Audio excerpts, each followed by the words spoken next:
जय हिंद मित्रों, आप सभी का आपके चंद्रा क्लासेस में स्वागत है, जिसमें हम लोग टेट, सी टेट और सुपर टेट की तैयारी कर रहे हैं, जिसमें हम लोग प्राइमरी और जूनियर दोनों क्लासों की एक साथ तैयारी कर रहे हैं। और आपको पता होना चाहिए या सभी को पता होगा कि बाल विकास शिक्षण शास्त्र का जो सिलेबस है, वो सिलेबस दोनों का सेम ही है। थोड़ा बहुत अंतर हो भी सकता है बस, लेकिन दोनों का जो है सिलेबस हूबहू सेम है। सब टॉपिक आपको उसमें से ही पढ़ने हैं, जितने आपको प्राइमरी में पढ़ने हैं उतने ही आपको जूनियर में पढ़ने हैं। तो इसलिए यह क्लास इसलिए भी महत्वपूर्ण होती है सभी विद्यार्थियों के लिए जो लोग प्राइमरी और जूनियर की तैयारी कर रहे हैं। और साथ में आपको बता दूं, जिन लोगों को जो है अगर यहाँ की ऑनलाइन और ऑफलाइन क्लासेस ज्वाइन करनी है तो चंद्रा क्लासेस प्रयागराज में आप लोग ज्वाइन कर सकते हैं।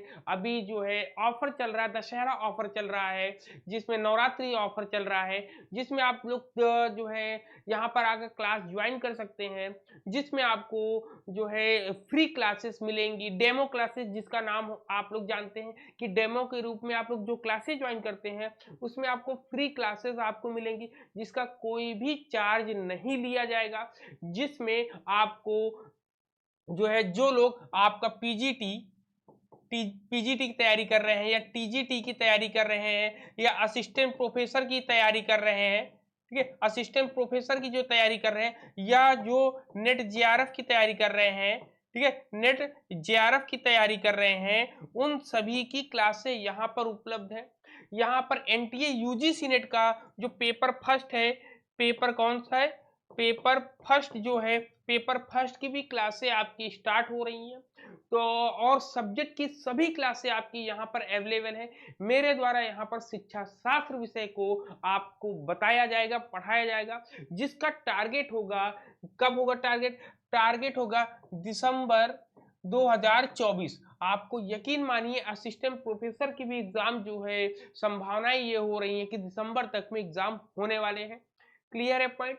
तो इतने पॉइंट अगर आपको क्लियर है तो आप फटाफट जल्दी से आइए आनंद भवन प्रयागराज में और क्लास ज्वाइन करिए, डेमो क्लास लीजिए। यहाँ पर सभी फैकल्टी की क्लासें आपको डेमो के रूप में 2 से 3 दिन में फ्री मिलने वाली है। तो फटाफट जिनको भी ऑनलाइन या ऑफलाइन ज्वाइन करना हो जरूर ज्वाइन करें। क्लियर? अब चलते हैं हम लोग यहाँ पर, आज हम लोग जो है 19वीं क्लास कर रहे हैं, 19 नंबर क्लास कर रहे हैं सीटेट के लिए।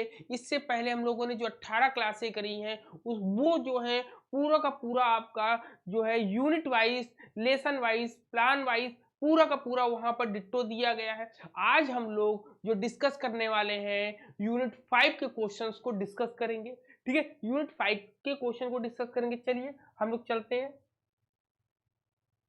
पहला क्वेश्चन आपकी स्क्रीन पर हो। हर क्वेश्चन को बड़ी ही तर्कपूर्ण से हम लोग, तर्कपूर्ण तरीके से हम लोग करेंगे, ठीक है।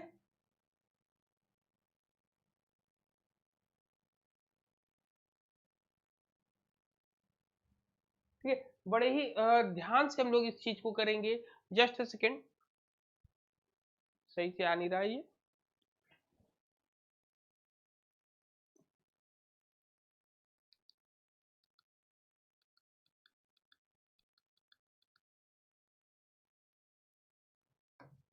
ठीक है, अब सही से आ रहा है, सभी को बताइए, सभी लोगों को सही से दिख रहा होगा ना। क्वेश्चन अभी तक जो क्वेश्चन एक तरफ थोड़ा सा दबा हुआ था, इसलिए उसको सही करने के लिए हम गए थे। अब चलिए पहला क्वेश्चन अब हम लोग पढ़ेंगे अपनी स्क्रीन पर, ठीक है। पहला क्वेश्चन आप देखिए क्या कह रहा है, कह रहा है कि वह प्रक्रिया जिसके द्वारा बच्चे आदतों, कौशलों, मूल्यों तथा अभिप्रेरणा को विकसित करते हैं और जो उन्हें समाज का जिम्मेदार एवं क्रियाशील सदस्य बनाती है, उसे क्या कहा जाता है।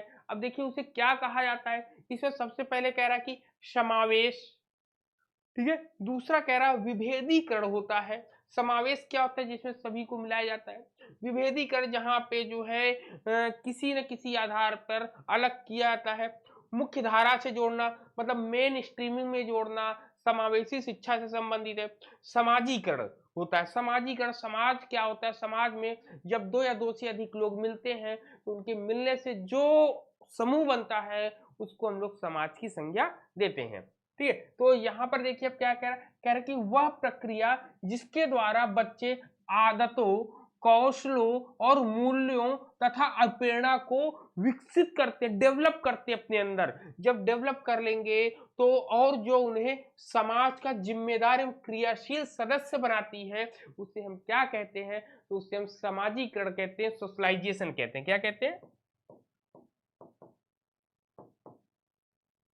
सोशलाइजेशन कहा जाता है। ठीक है, ये याद रखना कि सोशलाइजेशन क्या होता है, समाजीकरण क्या होता है। ये होता है कि या तो आप मेरे जैसे बन जाइए या तो हम आपके जैसे बन जाएं, ये आपका समाजीकरण कहलाता है। ठीक है, तो पहला आंसर आपके सामने है, डी वाला आंसर आपका यहाँ पर क्लियर, डी वाला आंसर यहाँ पर आपका होगा। क्लियर है पॉइंट? सभी बताइए। ठीक है, जिसको भी क्लियर ना हो वो जरूर बताया करे। यहाँ पर आपका आंसर कौन सा है? डी वाला यहाँ पर आपका आंसर एकदम करेक्ट है आपका। क्लियर है पॉइंट? अब चलते हैं नेक्स्ट क्वेश्चन पे, क्वेश्चन नंबर 2 पर चलते हैं। इसके देखिए, इसके बारे में बताया भी है तो इसके बारे में मैंने बता दिया आपको। ठीक है, चलिए अब प्रश्न नंबर हम लोग चलते हैं कितने, प्रश्न नंबर 2 की तरफ। प्रश्न नंबर 2 में देखिए आपसे क्या कह रहा, प्रश्न नंबर 2 आप लोग हल करें।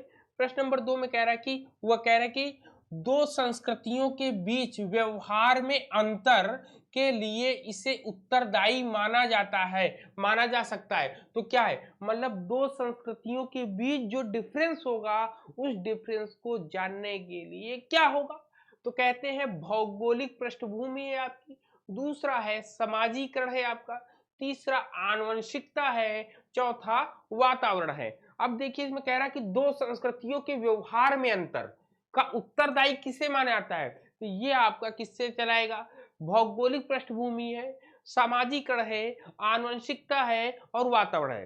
तो यहाँ पर सोशलाइजेशन एक बहुत मेन टॉपिक होता है, ये जिसमें जो है दो संस्कृतियों का मिलान होता है और उन दो संस्कृति में जो अंतर होता है वो सोशलाइजेशन की वजह से ही होता है, समाजीकरण की वजह से ही होता है आपका। क्लियर है पॉइंट? तो विकल्प नंबर कौन सा है, बी वाला यहाँ पर आपका क्लियर, बी नंबर आपका यहाँ पर सही। इसके कुछ डिस्क्रिप्शन भी अब आप देख सकते हैं।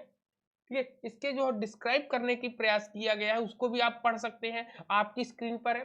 कह रहा है कि दो संस्कृतियों के बीच व्यवहार में अंतर के लिए समाजीकरण को क्या है, उत्तरदायी माना जाता है। किसको? समाजीकरण को उत्तरदायी माना जाता है आपका। फिर कहते हैं समाजीकरण एक साधन है जिसके द्वारा सामाजिक और सांस्कृतिक निरंतरता प्राप्त होती है। समाजीकरण की प्रक्रिया में व्यक्ति अपने सामाजिक मूल्यों, मानदंडों, नैतिकता, व्यवहारों आदि को सीखता है और उसी के अनुरूप व्यवहार करता है, जिससे दो प्रकार के समाज और संस्कृति में निवास करने वाले व्यक्तियों के व्यवहारों में अंतर देखने को मिलता है। जैसे आप इसका बहुत अच्छा एग्जाम्पल देख सकते हैं कि जब एक लड़की होती है वो शादी जब करती है तो शादी करने के बाद अपने हस्बैंड के घर जाती है, तो उसके घर का कल्चर कैसा था और जब दूसरी जगह जा रहे हैं तो वहां का कल्चर कैसा होगा, तो यही दोनों में जो डिफरेंसेस की बात करता है वो सोशलाइजेशन की वजह से होता है आपका। क्लियर है ये पॉइंट? ये एग्जाम्पल भी आप अपने माइंड में सेट करके रखेंगे। ठीक है, तो आपको ज्यादा बेहतर तरीके से चीजें समझ में आएंगी। ठीक है, लाइफ में अगर हमको बढ़ना है ना तो याद रखिएगा एग्जाम्पल आपको अपने पास रखने पड़ेंगे। किसी को किसी भी चीज समझाने के लिए आप चाहे जितनी डेफिनेशन दे दो वो मान्य नहीं है जब तक कोई एग्जाम्पल सेट ना हो जाए, कोई एक बेंचमार्क सेट ना हो जाए। ठीक है, ये सब चीजें होती हैं, तो इन सब चीजों को हम लोग यहाँ पर ध्यान देते हैं। जिसमें सबसे पहले अब प्रश्न नंबर 3 को हम लोग देखते हैं। प्रश्न नंबर 3 देखिए आपसे क्या कह रहा है। प्रश्न नंबर 3 आपसे कह रहा है कि समाजीकरण में सम्मिलित संस्कृति संचरण और, अब देखिए ये सामाजीकरण के ये कारक की बात कर रहा है। सामाजीकरण के दो कारक होते हैं, एक संचरण होता है और दूसरा क्या होता है, दूसरा है विद्रोहियों को निरुत्साहित करना, दूसरा करा वैयक्तिक व्यक्ति विकास, और तीसरा आपसे क्या कह रहा है, तीसरा कह रहा है आपसे बच्चों को, ठीक है, तीसरा आपसे क्या कह रहा है, तीसरा कह रहा है कि बच्चों को समायोजित करना, लेबलों में समायोजित करना, और चौथा कह रहा है संवेगात्मक समर्थन उपलब्ध करना है आपका। ठीक, तो ये 4 पॉइंट है जिसमें हम लोग देखते हैं कि सामाजिकरण के जो कारक होते हैं वो 2 कारक होते हैं, एक संचरण होता है और दूसरा जो होता है वैयक्तिक व्यक्तित्व विकास होता है आपका। ठीक है, तो ये रहा आपका दूसरा बी वाला ऑप्शन आपका यहाँ पर क्लियर हो जाएगा। अब हम लोग चलते हैं इसके डिस्क्रिप्शन बॉक्स में, जिसमें आप डिस्क्राइब करके मैंने आपके लिए लेकर आए हैं कि सामाजिकरण में जो कारक शामिल होते हैं उन कारकों के संबंध के बारे में भी हम लोग जानेंगे यहाँ पर। क्लियर, तो जिसमें देखिए अब यहाँ कहते हैं कि सामाजिकरण में शामिल जो घटक होते हैं वो 2 घटक है, एक सांस्कृतिक संचरण होता है, कल्चरल ट्रांसमिशन होता है, और दूसरा होता है वैयक्तिक व्यक्तित्व विकास होता है आपका। ठीक है, जिसमें देखते हैं कि इसका अर्थ होता है, ये सांस्कृतिक संचरण की बात कर रहे हैं। सांस्कृतिक संचरण क्या होता है कि इसमें एक पीढ़ी से दूसरी पीढ़ी तक जो संस्कृति, मूल्य और परंपराएं पहुंच जाती है तो उसे ही हम क्या कहते हैं, संस्कृति संचरण। संचरण का मतलब होता है एक जगह से दूसरे जगह चले जाना, एक पीढ़ी से दूसरी पीढ़ी में चले जाना। तो ये पॉइंट होता है जिसमें कहता है कि जैसे इसमें क्या होता है, परिवार होता है, परिवार सिखाता है आपको, स्कूल है, दोस्त है, और समाज के अन्य घटकों के माध्यम से यह कार्य होता है। अब उदाहरण भी चाहिए आपको, तो उदाहरण के लिए हम कह सकते हैं कि एक बालक अपने परिवार से भाषा, धर्म, रीति रिवाज और नैतिक मूल्यों को सीखता है। ठीक है, नैतिक मूल्यता, नैतिक चीजें आपको विद्यालय में नहीं बल्कि घरों में सिखाई जाती हैं। ये नैतिक चीजों को सिखाने की पूरा का पूरी जिम्मेदारी विद्यालय की ना होकर उनके घर का परिवेश होता है आपका। क्लियर, तो एक तो पॉइंट ये हुआ। दूसरा होता है आपका वैयक्तिक व्यक्तित्व विकास, पर्सनल पर्सनालिटी। देखिए, पर्सनल पर्सनालिटी डेवलपमेंट के बारे में हम लोग बात करेंगे, जिसमें कहता है कि समाजीकरण के दौरान व्यक्ति का व्यक्तित्व धीरे धीरे विकसित होता है। यह विकास न केवल उसके भौतिक विकास बल्कि मानसिक, सामाजिक और भावनात्मक विकास को भी शामिल करता है। अब देखिए, वैयक्तिक व्यक्तित्व, पर्सनल पर्सनालिटी डेवलप जब होती है तो उसमें क्या होता है, उसका फिजिकल डेवलपमेंट भी होता है, मेंटल भी होता है, सोशलॉजिकल भी होता है, और इमोशनल डेवलपमेंट भी होता है आपका। ठीक है, जिसमें कहता है कि व्यक्ति के निर्णय लेने की क्षमता, नैतिकता, आदतें और व्यवहार इन प्रक्रियाओं के अंतर्गत परिपक्व हो जाते हैं। उदाहरण के लिए देख लीजिए आप, उदाहरण के लिए कहेंगे कि स्कूल, समाज व्यक्ति को यह सिखाते हैं कि कैसे एक समूह में कार्य करना है और दूसरों से कैसे संवाद करना है और अपनी भावनाओं को कैसे नियंत्रित करना है। ये दिखाता है आपका पर्सनल पर्सनालिटी डेवलपमेंट के बारे में। क्लियर, तो ये डिस्क्रिप्शन जो है आपके एग्जाम के लिए बहुत इंपॉर्टेंट है, इसका स्क्रीनशॉट आप ले लीजिएगा। मैं साइड से हटता हूं और तब आपको चीजें समझ में आ जाएंगी। ठीक है, क्लियर है पॉइंट। चलिए, आई होप आप लोगों ने स्क्रीनशॉट इसका ले लिया होगा। अब हम लोग चलते हैं नेक्स्ट क्वेश्चन की तरफ। क्वेश्चन नंबर 4 आपकी स्क्रीन पर है। ठीक है, क्वेश्चन नंबर 4 आपकी स्क्रीन पर है। ठीक है, क्या कहता है, कहता है कि शिक्षा के संदर्भ में समाजीकरण से तात्पर्य। अब देखिए, शिक्षा के संदर्भ में, शिक्षा के अंतर्गत ये पूछ रहा है समाजीकरण से क्या अर्थ है, समाजीकरण से क्या मतलब है। तो कहता है कि अपने सामाजिक मानदंड बनाना। दूसरा आपसे कह रहा है समाज में बड़ों का सम्मान करना। तीसरा कह रहा है सामाजिक वातावरण में अनुकूलन और समायोजन करना। चौथा कह रहा है सामाजिक मानदंडों का सदैव अनुपालन करना। अब भाई देखिए क्या हो सकता है इसमें। ठीक है, अब आप सोचिए, अब आप बताइए इसमें कौन सा विकल्प सही होगा। आप अपनी कॉपी में नोट डाउन करिए और कमेंट सेक्शन में कमेंट भी जरूर करिएगा। ठीक है, क्योंकि आपके कमेंट जो है बहुत इंपॉर्टेंट होते हैं। यदि आप क्लास को लगातार देख रहे हैं तो इससे ये पता चलता है कि आप मेरी बात को कितने हद तक समझ रहे हैं। ठीक है, तो यहाँ पर देखिए कह रहा है शिक्षा के संदर्भ में सामाजिकरण से क्या तात्पर्य है। तो भाई सामाजिकरण क्या होता है, सामाजिक वातावरण में अनुकूलन और समायोजन की कंडीशन होती है। अनुकूलन और समायोजन, समायोजन में कहीं पर घुल मिल जाना और अनुकूलन अपने जैसी स्थिति वहां पर बना लेना। ठीक है, ये होता है आपका। क्लियर है पॉइंट? तो ये आपका सी वाला ऑप्शन आपका यहाँ पर कौन सा है? सी वाला ऑप्शन यहाँ पर आपका करेक्ट हो जाएगा आपका। ठीक है, सी वाला ऑप्शन यहाँ पर आपका करेक्ट होने वाला है। क्लियर है पॉइंट यहाँ पर? बताइए, इतने पॉइंट क्लियर हो गए। अब चलते हैं हम लोग नेक्स्ट क्वेश्चन की तरफ। ठीक है, नेक्स्ट क्वेश्चन की तरफ देखिए। क्वेश्चन नंबर 5 आपके सामने है। क्वेश्चन नंबर 5 आप देखिए, आपकी स्क्रीन पर है। क्वेश्चन नंबर 5 को हम लोग देखेंगे। क्वेश्चन नंबर 5 को हम लोग देखेंगे। 5 में क्या कह रहा है? 5 में कहता है कि धर्म जिससे व्यक्तिगत बच्चा संबंधित होता है वह का हिस्सा, वह उसका हिस्सा है। क्या है? वंशानुगतता से, प्रसव पूर्व पर्यावरण से, सामाजिक पर्यावरण से या भौतिक पर्यावरण से। अब इस बात को थोड़ा सा आपको समझना होगा। समझना क्या है? कह रहा है कि धर्म जिससे व्यक्तिगत बच्चा संबंधित होता है। अब बच्चा जो है संबंधित है धर्म से, तो कहता है कि वह का हिस्सा है। मतलब वह किसका हिस्सा है? वंशानुगतता का हिस्सा है, प्रसव पूर्व पर्यावरण का है। आपने देखा होगा कोई महिला अगर गर्भवती है तो उसके आसपास शांति का माहौल होता है, पूजा पाठ की ज्यादा चीजें होती हैं।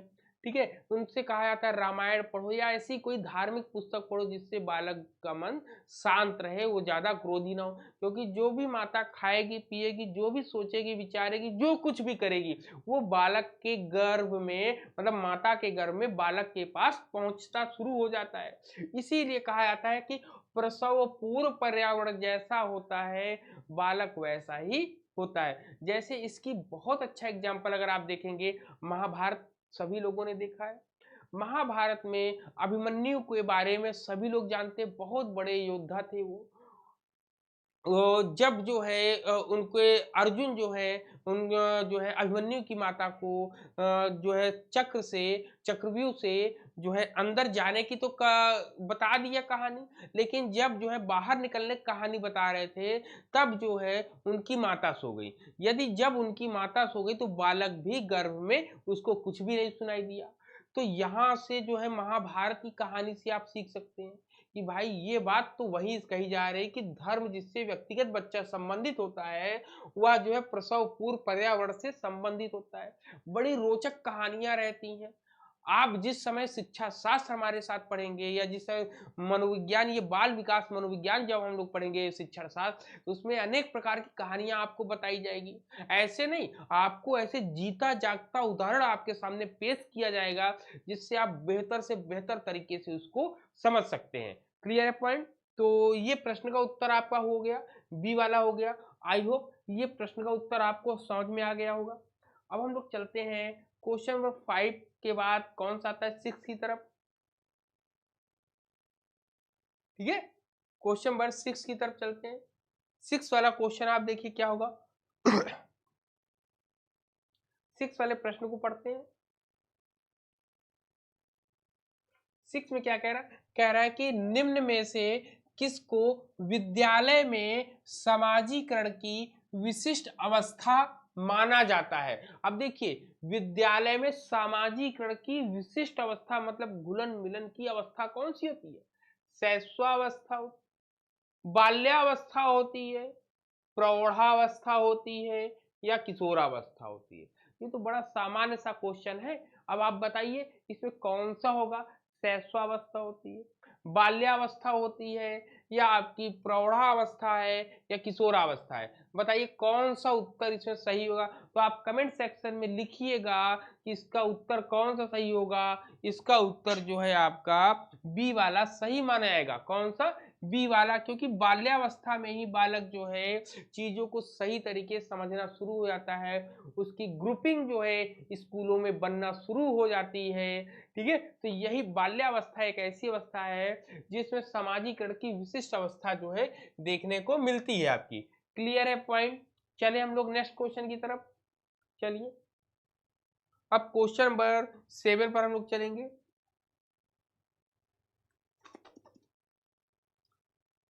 क्वेश्चन नंबर 7 पे हम लोग चलते हैं।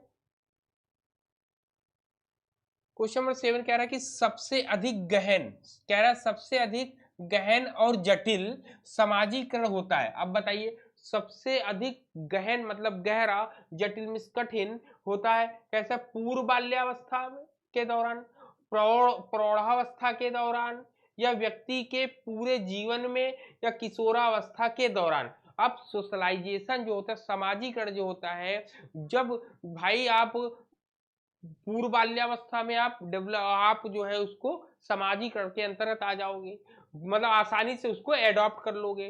प्रौढ़ावस्था में भी आप जो है फिर उसके बाद आपको चीजें दुनियादारी समझ में आ जाती है तो आप उसको कंट्रोल कर ले आते हो। व्यक्ति के पूरे जीवन में भी हो जाता है, भाई ठीक है अब चल रहा है तो चलने दो। लेकिन सबसे ज्यादा कठिनाई किस अवस्था में आती है भाई, सबसे ज्यादा कठिनाई किशोरावस्था में आती है। भाई जो किशोर होते हैं मतलब जो नौजवान होते हैं वो किसी की बात सुनना नहीं पसंद करते हैं। खून गरम गरम इन द सेंस की जो है तुरंत क्रोधित हो जाना, तुरंत जो है हर चीज पे मूवमेंट कर देना, हर चीज पे जवाब देना, तो ये सब चीजें किसमें होती है, किशोरावस्था में ही होती है। तो वो जो है कंप्रोमाइज करना कम पसंद करते हैं। जहां पर कंप्रोमाइज करना कम पसंद होगा वहां पर हर समूह में, हर समाज में, हर घर में, हर शहर में, हर देश में ये समस्या बनी रहेगी। इसलिए सोशलाइजेशन जहां पर होगा वहां का वातावरण ज्यादा अच्छा माना जाता है। लेकिन सबसे कठिन होता है किशोरावस्था के दौरान इसको जो है समझना समझाना। क्लियर है पॉइंट। तो कौन सा विकल्प है आपका, डी वाला यहाँ पर आपका कौन सा उत्तर है, डी वाला यहाँ पर आपका उत्तर सही माना जाएगा। ठीक है, डी वाला उत्तर सही माना जाएगा। क्लियर, डी वाला उत्तर आपका सही माना जाएगा। क्लियर है पॉइंट, बताइए। ठीक है, चलिए अब चलते हैं प्रश्न नंबर 8 की तरफ।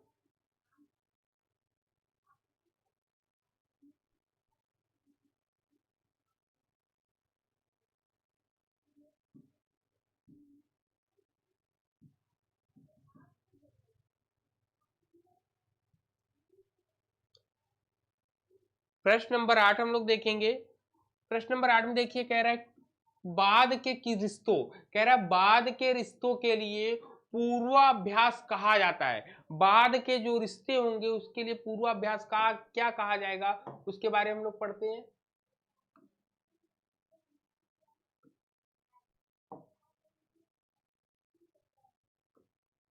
Just second. ठीक है, कह रहा है बाद के रिश्तों के लिए पूर्वाभ्यास कहा जाता है विकासात्मक समाजीकरण, द्वितीयक समाजीकरण, अग्रिम समाजीकरण, या प्राथमिक समाजीकरण। ठीक है, आप बताओ कौन सा विकल्प यहाँ पर सही होगा। तो आप ये देखिए प्रश्न पूछे रहा है कि बाद के रिश्तों के लिए, जब कभी बाद के रिश्तों के लिए कहा जाता है तो ये प्राथमिक तौर पे आप संबंध अच्छे बनाए रहोगे तो बाद के लिए भी काम देगा आपका। ठीक है, कौन सा है, सी वाला विकल्प यहाँ पर आपका एकदम करेक्ट है। आपका कौन सा विकल्प है, सी वाला यहाँ पर करेक्ट है आपका आंसर। ठीक है, एनी डाउट हो तो आप जो है कमेंट सेक्शन में कमेंट करके जरूर बताइएगा। अब चलते प्रश्न नंबर 9। ठीक है, प्रश्न नंबर 9 में हम लोग देखते क्या है आपका। प्रश्न नंबर 9 में कहता है कि जब आप एक शिक्षक समूह से जुड़ जाते हैं और अपने समूह के अन्य लोगों की ही तरह पोशाक धारण करने लगते हैं तो आप प्रदर्शन कर रहे हैं किसका, समूह की पहचान का, समूह की आज्ञाकारिता का, समूह निर्देश अनुपालन का, या समूह की अनुरूपता का। भाई बहुत अच्छा क्वेश्चन है ये, बहुत ही बेहतरीन क्वेश्चन है। इसमें कहता है कि एक जो है अध्यापक जो होता है एक टीम में शामिल होता है, एक टीम में शिक्षक समूह में जुड़ता है और जुड़ने के बाद क्या करता है, जुड़ जाते हैं और अपने समूह के अन्य लोगों की ही तरह जो है पोशाक पहनना क्या करते हैं, पोशाक पहनना ये शुरू कर देते हैं। तो ऐसे इसमें क्या होगा आपका, जब एक जैसे ही सब, जैसे मान लो चंद्रा क्लास या कोई की भी एक जैसी टी शर्ट सभी टीचर्स पहनते हैं तो क्या होता है, वो होता है अनुरूपता। एक जैसे ही लोग जब जब जो है एक जैसे ही कपड़े सब लोग मिले पहने तो वो अनुरूपता होती है, निर्देश अनुपालन नहीं होगा, आज्ञाकारिता नहीं होगा, पहचान नहीं होगी। ठीक है, तो ये होगा अनुरूपता ही इसका सबसे सही सबसे करेक्ट आंसर आपका होगा। आपका क्लियर है, कौन सा है, डी वाला ऑप्शन आपका सही है आपका। ठीक है, डी वाला ऑप्शन आपका यहाँ पर करेक्ट है आपका। कोई भी डाउट हो तो आप डाउट क्लियर कर सकते हैं। चलें प्रश्न नंबर 10 हम लोग देखते हैं।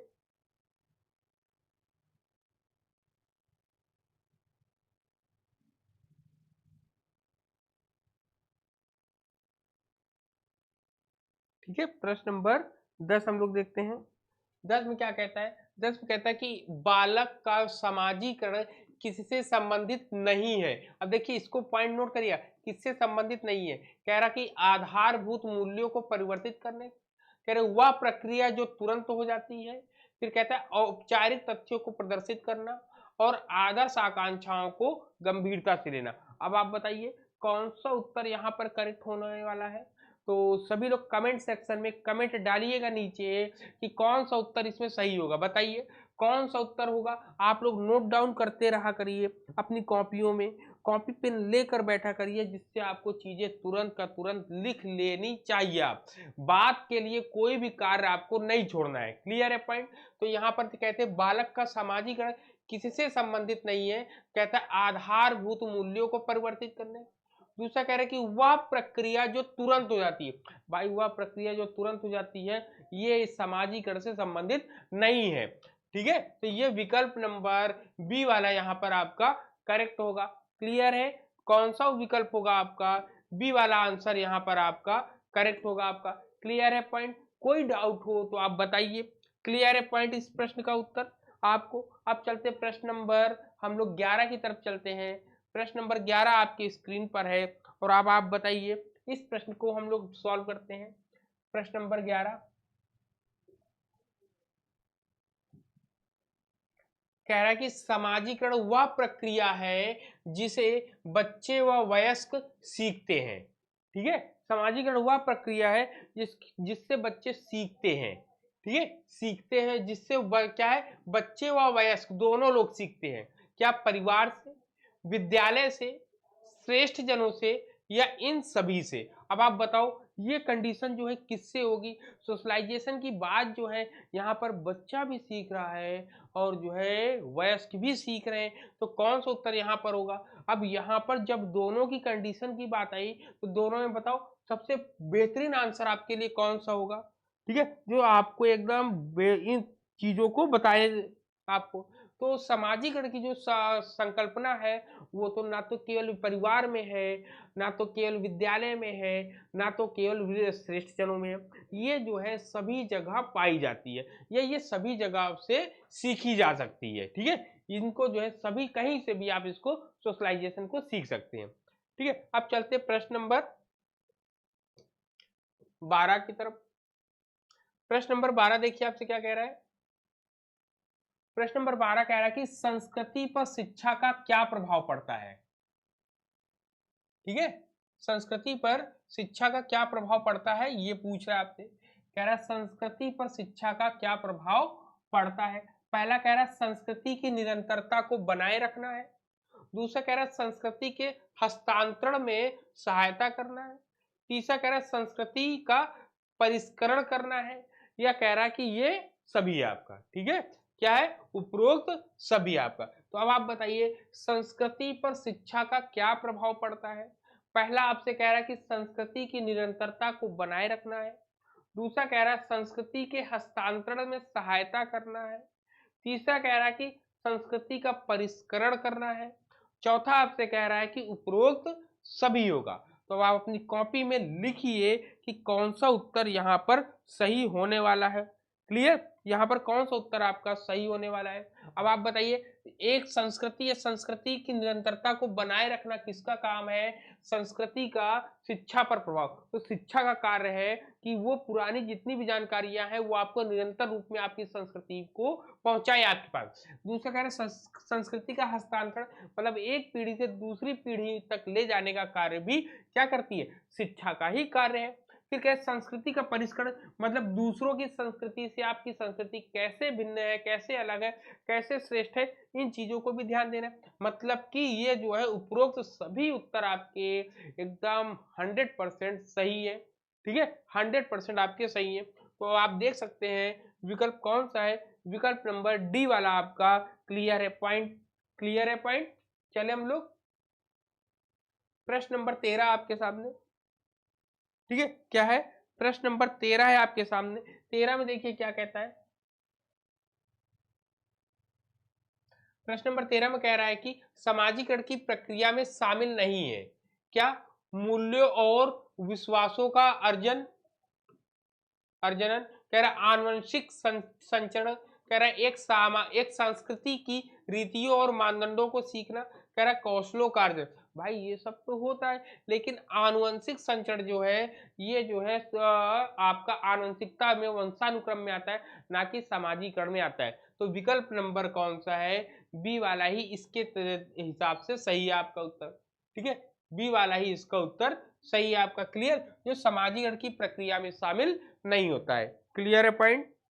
चले हम लोग, चलिए प्रश्न नंबर 14 है आपके सामने, 14 कह रहा है कि सामाजिक परिवर्तन का सर्वाधिक कार्यकारी कारक है। कह रहा सामाजिक परिवर्तन का सर्वाधिक कार्यकारी कारक कौन है, धर्म है, शिक्षा है, सरकार है या जाति है। तो सामाजिक परिवर्तन का सबसे बड़ा जो कारक होता है वो आपकी शिक्षा है, होती है। क्या होती है, शिक्षा होती है। शिक्षा से बढ़कर कोई भी कार्य नहीं हो सकता आपका। क्लियर है पॉइंट। चले हम लोग नेक्स्ट क्वेश्चन नंबर 15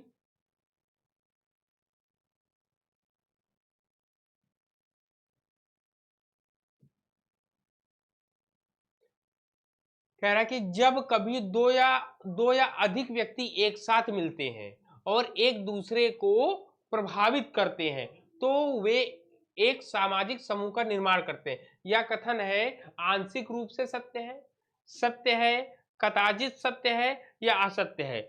आप देखिए ये दोनों तो कट गए, अब आपको ये डिसाइड करना है ये सत्य है ये कदाचित सत्य है। आपको ये दो विकल्पों में आपको चयन करके लिखना है कि कौन सा विकल्प यहाँ पर सही होने वाला है। ठीक है, इसमें कौन सा विकल्प सही होने वाला है, तो आपको मैंने पहले ही बता रखा है सामाजिकरण क्या होता है। जब दो या दो से अधिक लोग मिलते हैं और दोनों के बीच संपर्क होता है और उनकी वजह से जो समूह बनता है वो समाज होता है, उनके अंतर्गत। तो क्या ये चीज सही है कि गलत है, तो ये जानिए कि ये चीज क्या है आपकी 100% सही है। ठीक है, बी वाला करेक्ट सही है। क्या है, सत्य है आपका। क्या है, सत्य है। ठीक है, सत्य है आपकी ये चीजें, इसको आपको ध्यान में रखना है ये चीजों को। क्लियर है पॉइंट। चले प्रश्न नंबर 16 की तरफ चलते हैं हम लोग।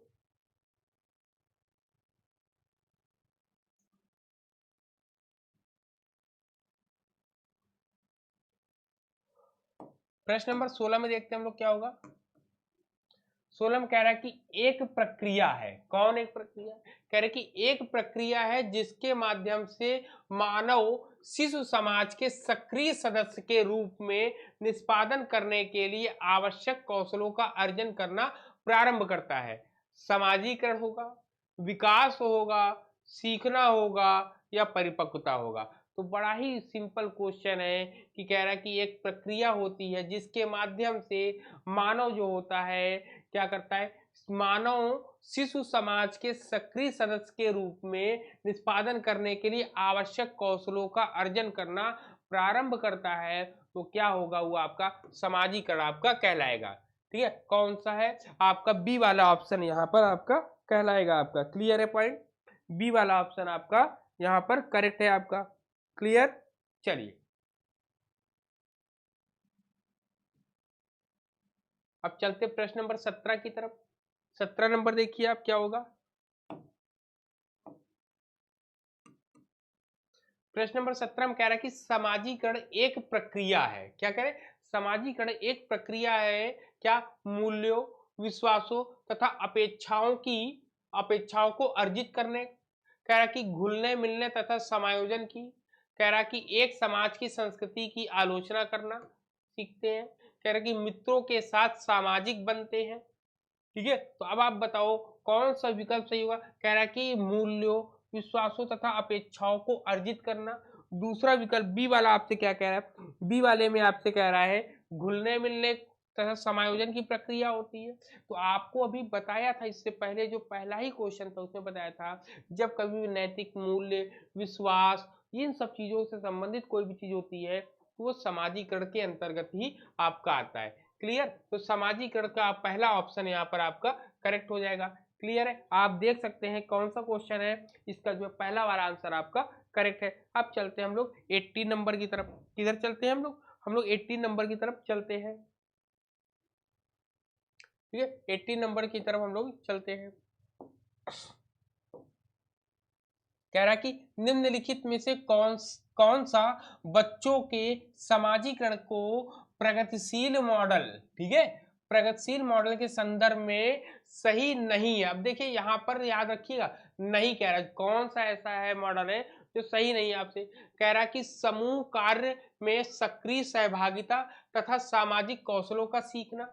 दूसरा कह रहा कि बच्चे विद्यालय में बताई गई बातों को स्वीकार करते हैं, चाहे उनकी सामाजिक पृष्ठभूमि कैसी भी हो या कुछ भी हो। सी वाला कह रहा है कक्षा में प्रजातंत्र के लिए स्थान होना चाहिए। फिर अंतिम कह रहा है कि सामाजिकरण सामाजिक नियमों का अधिग्रहण करता है। अब देखिए प्रगतिशील मॉडल के संदर्भ में कौन सा सही नहीं है, ये आप बताओ, ये कौन सा सही नहीं होगा इसमें। प्रश्न नंबर 18 है, तो प्रश्न नंबर 18 में कौन सा सही नहीं है। अब आप सोचिए विचार करिए, सोचिए विचार करिए। इसमें कहता है कि बच्चों के समय प्रगतिशील मॉडल के रूप में तो कहता है कि बच्चे विद्यालय में बताई गई बातों को स्वीकार करते हैं, चाहे उनकी सामाजिक पृष्ठभूमि कुछ भी हो। तो ये पॉइंट गलत है, ठीक है, ये पॉइंट गलत है आपका। तो मतलब यही वाला जो है गलत है, गलत ही तो पूछ रहा था और यही सही है आपका। तो विकल्प नंबर कौन सा है, विकल्प नंबर बी आपका एकदम 100% आपका सही है आपका। क्लियर है पॉइंट, बी वाला आपका सही है ऑप्शन। ओके, अब हम लोग चलते हैं प्रश्न नंबर 19 की तरफ।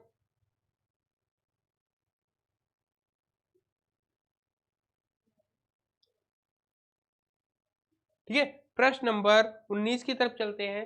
प्रश्न नंबर 19 में क्या कहता है, कहता है कि छोटे शिक्षार्थियों को कक्षा कक्ष में समवयस्कों के साथ अंतः क्रिया करने के लिए प्रोत्साहित करना चाहिए, जिससे वे एक दूसरे से प्रश्नों के उत्तर सीख सके। दूसरा आपसे कह रहा है कि पाठ्यक्रम को क्या है, पाठ्यक्रम को बहुत जल्दी पूरा किया जा सके। कह रहा कि वे पढ़ने के दौरान सामाजिक कौशल सीख सके। फिर कह रहा है कि शिक्षक कक्षा कक्ष को बेहतर तरीके से नियंत्रित कर सके। अब देखिए कौन सा कह रहा है कि छोटे जो विद्यार्थी हैं उनके लिए कौन सा बेहतर उत्तर होगा कि छोटे शिक्षार्थियों को कक्षा कक्ष में समवयस्कों के साथ अंतः क्रिया करने के लिए प्रोत्साहित करना चाहिए। तो प्रोत्साहित किस लिए करना चाहिए, यहाँ पर देखिए, तो यहाँ पर क्या कह रहा है, यहाँ पर कह रहा है कि वे पढ़ने के दौरान सामाजिक कौशलों का विकास करें। वो केवल विद्यालय में पढ़ना नहीं आते, बल्कि समूह बना के समूह का नेतृत्व करना, किस तरीके एक व्यक्ति दूसरे व्यक्ति से किस तरीके से जुड़कर रह सकता है, तो तमाम चीजों को ध्यान में रखते हुए विद्यालय का निर्माण किया जाता है। और उसके दौरान ही जो है वे पढ़ने के दौरान ही सामाजिक कौशलों का प्रोजेक्ट वर्क देखा होगा आपने, दिया जाता है समूह में 4 या 5 बच्चों का ग्रुप बना दिया जाता है, वो वर्क दिया जाता है। तो ये सब क्या है, सामाजिक चीजों को सिखाने का एक जरिया होता है आपका।